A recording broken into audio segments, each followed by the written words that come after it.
തിരുസഭ ഇന്ന് ദൈവപുത്രന്റെ ജനനത്തിന് 40 ദിവസങ്ങൾക്ക് ശേഷം ദൈവപുത്രനെ ദേവാലയത്തിൽ കാഴ്ചവെച്ചതിനെ അനുസ്മരിക്കുകയാണ്.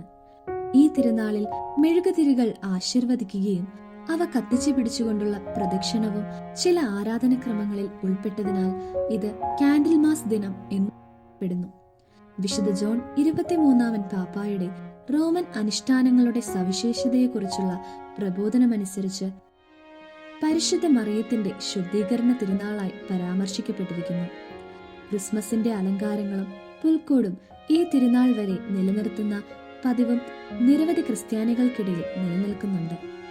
ദൈവകുമാരനെ ദേവാലയത്തിൽ കാഴ്ചവെക്കുന്നത് തിരുപ്പിറവി ആഘോഷങ്ങളുടെ പരസമാപ്തിയായാണ് കണക്കാക്കുന്നത്. പഴയ ആചാരമനുസരിച്ച് ആദ്യജാതനായ കർത്താവായ യേശുവിനെ അനുഗ്രഹീതയായ അമ്മയും വിശുദ്ധ യൗസേപ്പിതാവും ചേർന്ന് ദേവാലയത്തിൽ സമർപ്പിക്കുന്നു. ഇതൊരർത്ഥത്തിൽ മറ്റൊരു വെളിപാട് തിരുനാളാണ്. ലഘുസ്തോത്രങ്ങളും ശിമയോന്റെ വാക്കുകളും പ്രവാചകയായ അന്നായുടെ സാക്ഷ്യവുമായി ശിശുവായ യേശു മിശിഹായാണെന്ന് വെളിപ്പെടുത്തുന്ന മറ്റൊരു വെളിപാട്. ക്രിസ്തു ലോകത്തിന്റെ പ്രകാശമാണ്. ഇതിനാലാണ് മെഴുകുതിരികളുടെ ആശീർവാദവും പ്രദക്ഷിണവും നടത്തുന്നത്. മധ്യകാലഘട്ടങ്ങളിൽ പരിശുദ്ധ മാതാവിന്റെ ശുദ്ധീകരണം അല്ലെങ്കിൽ കാൻഡിൽ മാസ് തിരുനാളിന് വളരെ പ്രാധാന്യമുണ്ടായിരുന്നു.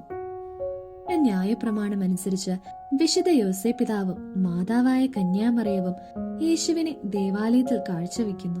ഇതാ, എനിക്ക് മുൻപേ വഴിയൊരുക്കുവാൻ ഞാൻ എന്റെ ദൂതനെ അയക്കുന്നു. നിങ്ങൾ തേടുന്ന കർത്താവ് ഉടൻ തന്നെ തന്റെ ആലയത്തിലേക്ക് വരും. യേശുവിന്റെ ജനനത്തിന് മുൻപ് ജനിച്ച വിശുദ്ധ സ്നാപക യോഹന്നാനെയാണ് ദൈവം യേശുവിനായി വഴിയൊരുക്കുവാനായി അയക്കുന്നതെന്ന് സുവിശേഷങ്ങൾ സാക്ഷ്യപ്പെടുത്തുന്നു. ഈ സുവിശേഷ വസ്തുതകളിൽ നിന്നും മലാക്കി പ്രവാചകന്റെ വാക്കുകൾ നമുക്ക് ഗ്രഹിക്കാവുന്നതാണ്. യേശുവിനെ ദേവാലയത്തിൽ കാഴ്ചവെക്കുന്നത് ദൈവത്തിന്റെ ദേവാലയ പ്രവേശനത്തെയാണ് സൂചിപ്പിക്കുന്നത്. ദൈവം മനുഷ്യനെ തന്റെ ദേവാലയത്തിൽ പ്രവേശിപ്പിച്ചു. അതുവഴി യഥാർത്ഥത്തിൽ തന്നെ അന്വേഷിക്കുന്നവർക്കായി തന്നെ തന്നെ നൽകി. ഇന്നത്തെ സുവിശേഷം വ്യത്യസ്തരായ മനുഷ്യരെയും സംഭവങ്ങളെയും നമ്മുടെ മുൻപിൽ അവതരിപ്പിക്കുകയും അവയിലൂടെ എണ്ണമറ്റ പാഠങ്ങളും ചിന്താവിഷയങ്ങളും വിചിന്തനത്തിനായി നമുക്ക് നൽകുകയും ചെയ്യുന്നു.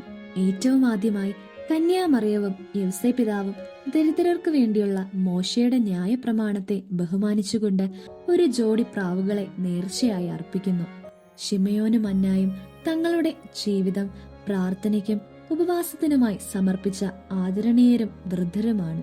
അവരുടെ ശക്തമായ ആത്മീയ ജീവിതം അവർക്ക് മിശിഹായെ തിരിച്ചറിയുവാൻ കഴിവുള്ളവരാക്കി തീർത്തു. ഈ അർത്ഥത്തിൽ യേശുവിനെ ദേവാലയത്തിൽ കാഴ്ചവെക്കുന്നത് പ്രാർത്ഥിക്കുന്നവരുടെ ദിനത്തിന്റെ ഒരു അനുബന്ധമായി കാണാവുന്നതാണ്. ഈ ദിവസം നാം ആഘോഷിക്കുന്നത് പരിശുദ്ധ അമ്മയെ ദേവാലയത്തിൽ കാഴ്ചവെക്കുന്ന തിരുനാളിലാണ്. തിരുസഭ ഈ ദിവസത്തിൽ വിശേഷപ്പെട്ട പ്രാർത്ഥനാ ജീവിതത്തിനായും ധ്യാനാത്മക ജീവിതത്തിലൂടെ പ്രത്യേക മതപര ദൗത്യത്തിനുമായി തങ്ങളുടെ ജീവിതം സമർപ്പിച്ചവരോടും നന്ദി പ്രകാശിപ്പിക്കുന്നു. ആദരണീയനായ ശിമയോൻ എന്ന വ്യക്തിയിലൂടെ യേശുവിന്റെ ദേവാലയ സമർപ്പണ തിരുനാൾ നമ്മെ ഓർമ്മിപ്പിക്കുന്നത് ധ്യാനം വെറുതെ സമയം പാഴാക്കലോ കാരുണ്യത്തിന്റെ മാർഗത്തിലെ തടസ്സമോ അല്ല. പ്രാർത്ഥനയെക്കാളും കൂടുതൽ ഉപയോഗ്യമായ സമയം ചെലവഴിക്കുവാൻ സാധ്യമല്ല. ആന്തരിക ജീവിതത്തിന്റെ അനന്തരഫലമാണ് യഥാർത്ഥ ക്രിസ്തീയ കാരുണ്യം. ശിമയോനെയും അന്നയെ പോലെയും പ്രാർത്ഥിക്കുകയും അനുദപിക്കുകയും ചെയ്യുന്നവർ ആത്മാവിൽ ജീവിക്കുവാൻ കഴിവുള്ളവരാണ്. അവർക്ക് ദൈവപുത്രൻ സ്വയം വെളിപ്പെടുത്തുന്ന അവസരങ്ങളിൽ ദൈവപുത്രനെ എങ്ങനെ തിരിച്ചറിയണമെന്നറിയാം. കാരണം അഗാധമായ ആന്തരിക ദർശനം അവർക്ക് സിദ്ധിച്ചിട്ടുണ്ട്. കൂടാതെ കാരുണ്യമുള്ള ഹൃദയത്തോടും കൂടി എങ്ങനെ സ്നേഹിക്കണമെന്ന് അവർ പഠിച്ചിട്ടുണ്ട്. സുവിശേഷത്തിന്റെ അവസാനത്തിൽ പരിശുദ്ധ മാതാവിന്റെ പറ്റിയുള്ള ശിമയോന്റെ പ്രവചനം എടുത്തു കാട്ടിയിരിക്കുന്നു. വിശുദ്ധ ജോൺ പോൾ 2-ാമൻ പാപ്പായുടെ പ്രബോധനമനുസരിച്ച് ശിമയോന്റെ വാക്കുകൾ പരിശുദ്ധ മറിയത്തിനുള്ള ഒരു രണ്ടാം വിളംബരമാണ്. അവ അവളുടെ മകൻ പൂർത്തിയാക്കേണ്ട തെറ്റിദ്ധാരണയും ദുഃഖവും എന്ന് പറയാവുന്ന ചരിത്ര സാഹചര്യങ്ങളെ അവൾക്ക് വെളിപ്പെടുത്തി കൊടുക്കുന്നു. ഗബ്രിയേൽ മാലാഖയിലൂടെ ലഭിച്ച വെളിപ്പെടുത്തൽ ആനന്ദത്തിന്റെ ഒരു ധാരയാണ്. കാരണം ഇത് യേശുവിന്റെ രക്ഷാകര രാജത്വത്തെയും കന്യകയുടെ ഗർഭധാരണം മൂലമുള്ള ജനനത്തിന്റെ അമാനുഷികതയും വെളിപ്പെടുത്തുന്നു. എന്നാൽ ദേവാലയത്തിൽ വെച്ചുള്ള വൃദ്ധരുടെ വെളിപ്പെടുത്തൽ സഹനത്തിലൂടെ തന്റെ മാതാവിനെ സഹായിച്ചുകൊണ്ട് പാപമോചനത്തിന്റെയും വീണ്ടെടുപ്പിന്റേതുമായ കർത്താവിന്റെ പ്രവർത്തനങ്ങളെ വെളിപ്പെടുത്തുന്നു. അതിനാൽ തന്നെ ശക്തമായ ഒരു മരിയൻ വശം കൂടി ഈ തിരുനാളിനുണ്ട്. ആരാധനാ ദിനസൂചികയിൽ ഇതിനെ വിശേഷിപ്പിച്ചിരിക്കുന്നത് അനുഗ്രഹ കന്യകാമേരിയുടെ ശുദ്ധീകരണം എന്നാണ്. പ്രസവത്തിന് ശേഷം യഹൂദ വനിതകളുടെ ആചാരപരമായ ശുദ്ധീകരണത്തെ പറ്റിയുള്ള മറ്റൊരു വീക്ഷണത്തെയും ഈ കാഴ്ചവെപ്പ് പരാമർശിക്കുന്നു. മറിയത്തിന്റെ കാര്യത്തിൽ ഈ ശുദ്ധീകരണം ആവശ്യമുള്ളതല്ല. എന്നാൽ അവൾ ദൈവിക പദ്ധതിയുടെ പൂർത്തീകരണത്തിന് വേണ്ടി സ്വയം സമർപ്പിക്കുവാനായി തന്നെ നവീനെയാണ് ഇത് സൂചിപ്പിക്കുന്നത്. ശിമയോന്റെ പ്രവചനം വെളിപ്പെടുത്തുന്നത് യേശു അടയാളമാണ് എന്നാണ്.